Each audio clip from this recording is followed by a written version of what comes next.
Hello and welcome back to Bombchu Gaming News. My name is Chris, and I'll be covering some of the news from this week that we found interesting. A reveal trailer has been released for Mass Effect Legendary Edition, alongside some new details about the upcoming remaster. First, we have the game's official release date, which is May 14th of this year.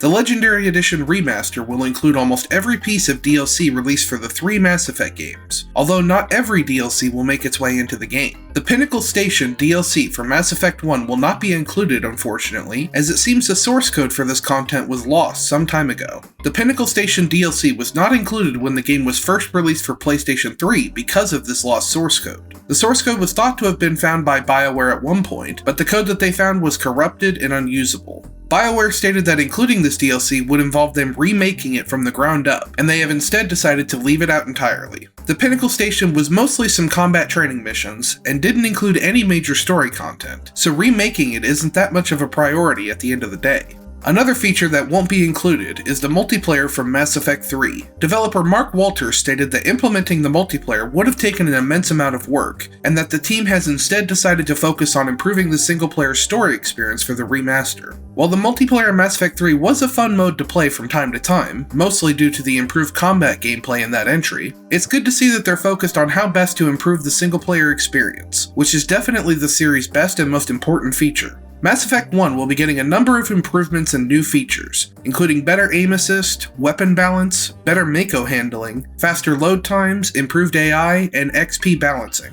Mass Effect is one of my favorite RPG series, and one I love going back to from time to time. With these updates to the first entry, as well as an overall improved experience across the entire trilogy, the Legendary Edition is shaping up to be one of my most anticipated games of this year. Mass Effect Legendary Edition launches on May 14th of this year. Google is shutting down their internal game development studio responsible for making games for Stadia. In a blog post from Google, they stated, quote, "Creating best-in-class games from the ground up takes many years and significant investment, and the cost is going up exponentially. Given our focus on building the proven technology of Stadia, as well as deepening our business partnerships, we've decided that we will not be investing further in bringing exclusive content from our internal development team, Stadia Games and Entertainment, beyond any near-term planned games." End quote. This post also includes the announcement that Jade Raymond, the former Ubisoft producer and VP for Stadia Games and Entertainment, has left the company. Google stated that this decision to stop internal game development would not affect their support for Stadia as a platform, and that they would instead focus on helping third-party developers bring their games to Stadia. While it's safe to assume we won't be hearing about any new Google-developed games, it's still unclear what games they're referring to when they mention near-term planned games, and whether or not these games would still be released or possibly given to an outside studio to finish development. Stadia as a platform hasn't had the kind of impact on the industry that Google was hoping for, outside of inspiring other companies and studios to expand on their own cloud-based gaming services.